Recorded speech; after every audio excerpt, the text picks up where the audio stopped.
for three. And a triple-double for Tyrese Haliburton. The Indiana Pacers are one win away from the NBA Finals. I'll be ready to go Game 5. Energy in the building is going to be a lot of fun, and we got to be ready to go.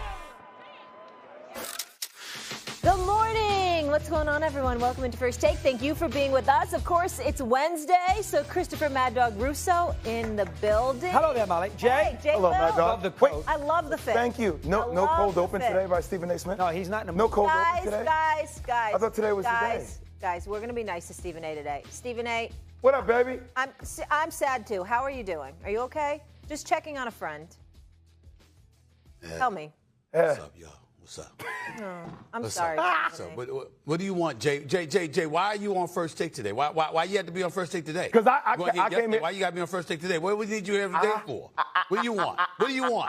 I came for an apology from you on Tyrese Haliburton being a superstar. We'll get to that. We'll get to that. Oh, please. We'll get to that. Oh, stop it. Go ahead, y'all. Go ahead. 32-15. Go ahead. Nice blazer, though. Nice blazer, though. Let me fill in, nice folks, in case they fell asleep, Jay, okay? Okay. From the opening tip, where's my camera? Yeah. Tuesday night, Tyrese Haliburton was impressive, recording a historic triple-double, 32 points, 15 assists, and 12 rebounds without committing a turnover to lead the Pacers to a 130-121 victory that gave them a commanding 3-1 lead in the Eastern Conference Finals. Meanwhile, the Knicks are one loss away from going home. Here's Brunson and Kat after a very tough night. We weren't disciplined tonight. I wasn't disciplined tonight. We just gotta be smarter. I gotta be smarter. It's really that black and white. We all gotta be better. You know, we all gotta be better for him, with him. You know, we gotta be better as a team. So it's unfortunate we all, you know, couldn't find a way to win tonight. That we found a way in all the other series to do it. JWill, I'd like to start with you since you have the best outfit on today. What went wrong for the Knicks?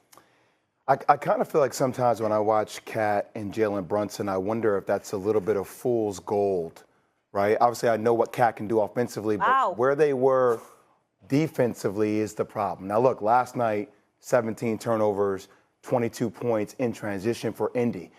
But there were so many times, Doggy and SA, where I watched where Kat wasn't even in the screen defensively when these possessions were going through and how fast these fast breaks were. And when I have people at the game that are talking to me about Tibbs telling Kat in a Game 4 that you can't jog back on defense. I mean, go watch the tape. I slept there 2 hours last night watching a lot of this tape over and over, and there are so many plays where I don't see Kat in the play. So at some point, when you turn the ball over, that's one thing, not valuing the ball. But then when there's not a sense of urgency defensively in a Game 4, now I know that they play more minutes than a lot of other starters.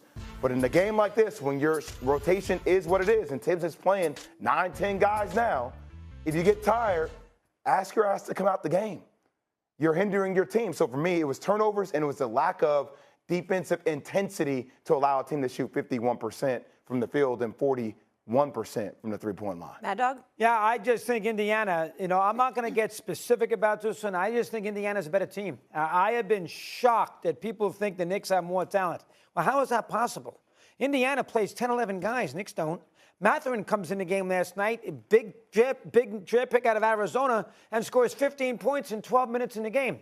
Naismith can score. The kid comes in and makes the 2 threes. Stewart, who comes in and makes a couple threes. You know that Nebhard didn't do anything last night. He can score. Haliburton has a career game. Mathurin had a big game. Siakam can score. Miles Turner makes a contribution. McConnell does. They got 3 point guards. McConnell comes in and does a decent job. I mean, theoretically, I don't think the Knicks are as good as Indiana. So we can analyze the game, and you're right. He had the timeout huddle, and he was mad, Thibodeau, about the lack of hustle in some sequences. They gave up way too many points in the first half, at least the first part of the game. But I think when you get right down to it, I think Indiana's just better than the Knicks. I would have picked them to win the series if they had the home court. They didn't. The Knicks were unlucky in Game 1 with him getting hot in Naismith. So the series probably should be 2-2. But before we break everything down, nuts and bolts and this, that, and the other, let's just be a basketball fan and say, hold on now, okay? They got 10 guys we got about 6.5 guys. When we play Robinson and Hart together, we have 2 guys who can't score. Bridges was terrible last night. And they got a lot of guys. Indiana is a very, very good team. So I'm going to chalk it up to the fact that the Pacers may just be better, and that's why they're up 3-1. All right, Stephen A. So we have JWill saying that Cat and Brunson are fool's gold. Mad Dog saying Indy's just the better team. Where are you on this? I'm in no position to refute them. I'm not a delusional, disgusting, nauseating fan like the Dallas Cowboy fans are. I'm a New York Knicks fan, which makes me a realist. The fact of the matter is Jay is absolutely right with what he's saying. Doggy is absolutely right with what he is saying. But I also would like to throw this caveat in there. Doggy, yes, the Indiana Pacers are a better team. They're certainly better coached. There is no denying that. It's not to throw shade on Tom Thibodeau. It's to highlight the greatness of a Rick Carlisle, who is a champion as a coach. This man can coach his butt off. It's just that simple. Okay, and we forget that even before he won a championship in Dallas, Jay, he had taken the Detroit Pistons to a conference finals before he ultimately was replaced. Larry Brown came in, and then Larry Brown ultimately won the championship. So we got to look at it. I think it was the semifinals or the finals, conference finals. I keep forgetting. But Rick Carlisle had proven himself. He was the coach of the year in Detroit as well. So let's not forget the fact that this man is an exceptional coach. And come playoff time, Doggy, you've known this because you've been covering sports for decades. And Jay, obviously, you were an all-world collegiate player, and you would have been a great pro player if you guys had gotten injured. Y'all both know this. Coaching starts from the beginning, meaning training camp, preseason, the beginning of the season, in terms of your preparation for a team as the season wanes and ultimately the playoffs arrive. We're seeing that's the difference between a Rick Carlisle and a Tom Thibodeau. Tom Thibodeau's got 5 starters. You will ride until the wheels come off. Jay, I'm not going to hold Karl Anthony Towns, but so accountable. He has been hobbled for the last 3 games. If you watch him, even when he scored 20 points in the fourth quarter, he barely gets off the floor. He's gimpy throughout. He's been writhing in pain over the last 3 games or so. That's what I've been watching. So I wasn't surprised at all in terms of the defensive lapses because he has been playing hurt. He's never that healthy in his lower extremities to begin with his size 21 feet, his legs, the way he comes down, he doesn't get high off the court. Well, we all see this, and we've seen this in Karl Anthony Towns throughout the years, but especially this year. But if you're the New York Knicks, you give up 43 points in the first quarter. That was egregious. That's number one. Then we got to take into account some of these stats that I'm going to throw out to you, Doggy, because they do matter, because they accentuate your point. Do you know that the Pacers have outscored the Knicks 86-33 in points off turnovers in this series? Did you know that they're outscoring the Knicks 65-23 on fast break points? That's a 42-point difference, okay? All right, and then you got the 86-33 for points turnovers, which I just said to you, which is a 53-point difference. Points off the bench, 115-71. So collectively speaking, the Indiana Pacers do have a better team. We thought the Knicks would have their way because New York Knicks have home court advantage. They got a starting 5 led by the clutch player of the year in Jalen Brunson, who's a first-team All-NBA player, Karl Anthony Towns, who's an All-NBA player as well, even though Haliburton is too. And we said to ourselves, if those starting 5 can give you what we know they can give you on their home court, this is what you should have. The New York Knicks blew game 1. Đồng hồ đeo tay đơn giản từ len nha. Nguyên liệu của mình đấy, mình sẽ sử dụng 3 màu sắc len như thế này để làm nhé mọi người. Xanh lá cây, hồng và cam nhá, sẽ kết hợp lại với nhau. Sử dụng kim móc len để làm này. Và kéo để cắt những cái phần len thừa nhé. Giờ sẽ tiến hành là mình sẽ sử dụng cái phần len màu cam để làm cái dây đồng hồ nhé.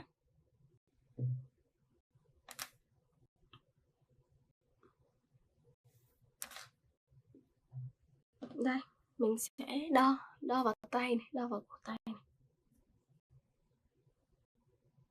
Mọi người làm đồng hồ cho ai thì đo với tay người đó là được nhé. Bây giờ sẽ móc một cái nút thắt ở đây.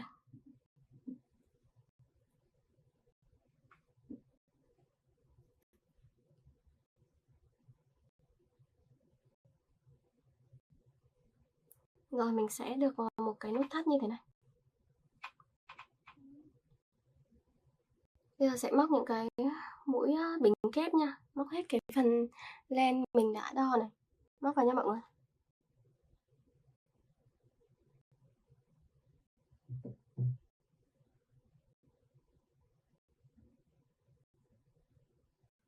Bây giờ sẽ móc xuống những cái mũi bánh kép. Cứ luân phiên từng mũi nha mọi người. Đấy, móc vào lần lượt từng mũi cho đến hết.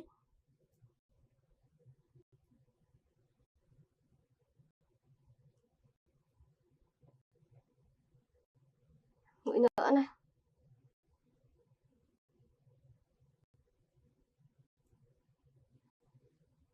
Cứ lần lượt như này là được những cái mũi bánh kép như này nhá. Tiếp nha mọi người.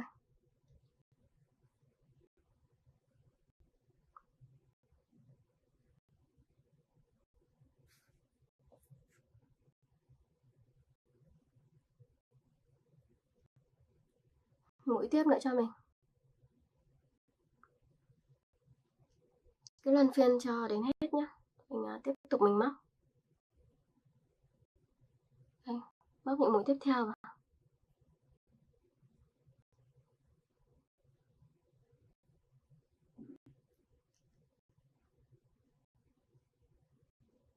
Tiếp tục móc.